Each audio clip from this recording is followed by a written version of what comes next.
ایسے تھے ہمارے امام اہل سنت جن کو اللہ نے شاعری میں کمال عطا کیا، اور وہ مصنف و شاعر کہتا ہے پوری اردو شاعری کو اگر ایک پلڑے میں رکھا جائے، امام احمد رضا کا صرف سلام، مصطفیٰ جان رحمت پہ لاکھوں سلام، ایک پلڑے میں رکھا جائے پوری اردو شاعری پر امام احمد رضا کا یہ سلام، یہ پوری اردو شاعری پر وزنی ہو جائے گا۔ یہ غور طلب چیز ہے نا کہ یار امام اہل سنت ایک عالم ہیں، مفتی ہیں، مصنف ہیں، مجدد ہیں، تجدیدی کارنامے ہیں، آپ کے تجدیدی کام ہیں، اور یہ اتنے بڑے مصنف و مفتی و عالم،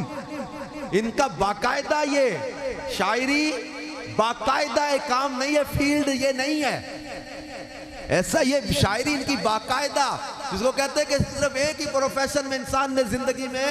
اسپیشلائزیشن کی ہے اور وہ عروج پر پہنچا ہے، لیکن اعلیٰ حضرت امام اہل سنت کو جس شعبے میں دیکھو گے آپ کو عروج پر ہی نظر آئیں گے۔ کوئی اعلیٰ حضرت کی شاعری کو پڑھے انسان دنگ رہ جاتا ہے۔ حسن مطلع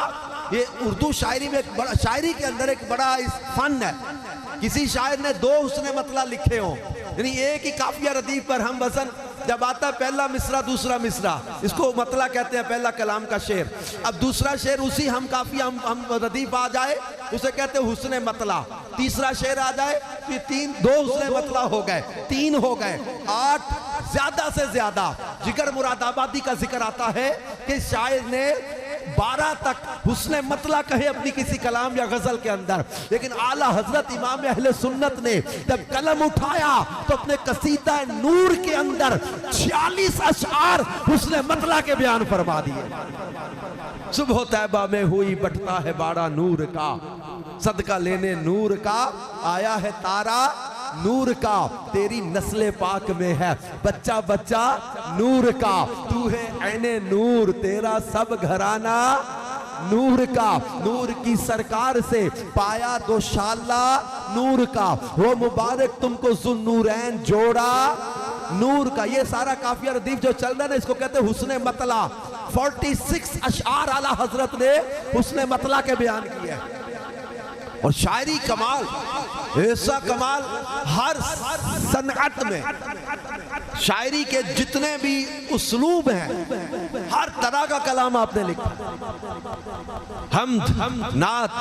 غزل اور مسدس، ربائی، یعنی کمال اعلیٰ حضرت کا یہ ہے۔ اور پھر شاعری میں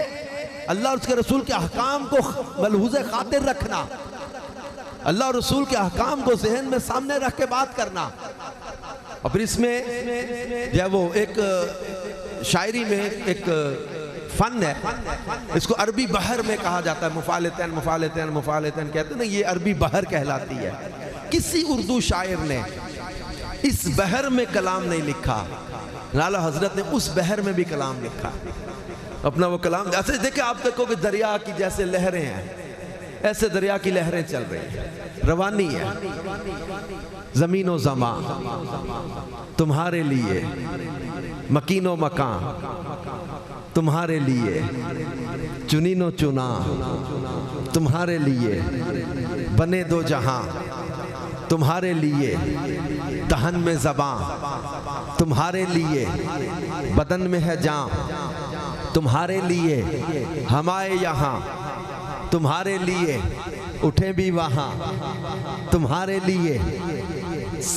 انداز دیکھیں، تمہاری چمک، تمہاری دمک، تمہاری مہک، تمہاری جھلک، زمین و فلک، سماک و سمک میں سکہ نشان تمہارے لیے، یہ شمس و قمر، یہ شام و سحر، یہ برگ و شجر، یہ باغ و ثمر، یہ تیغ و سپر، یہ تاج و کمر، یہ حکم رواں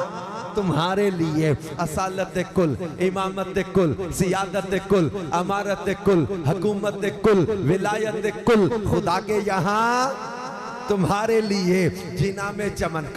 جنت کا منظر کیسا بیان کیا، جینا میں چمن، چمن میں سمن، سمن میں پھبن، پھبن میں دلہن، سزائے میہن پہ ایسے مینن، یہ امن و امان تمہارے لیے یہ فیض دیے وجود کیے کہ نام لیے زمانہ جیے جہانے لیے تمہارے دیے یہ اکرمیہ تمہارے لیے صحابہ کرم روانہ کیے کہ آب نعم زمانہ پیے جو رکھتے تھے ہم وہ چاک سیے یہ ستر بداں تمہارے لیے وہ دور کجا سپہر تو کیا کہ عرش اولا بھی دور رہا جہد سے ورا وصال ملا یہ رفعت شان تمہارے لیے نہ عرش بری نہ روح امی نہ لوح مبی کوئی بھی کہیں خبر ہی نہیں جو رمز کھلی ازل کی نہا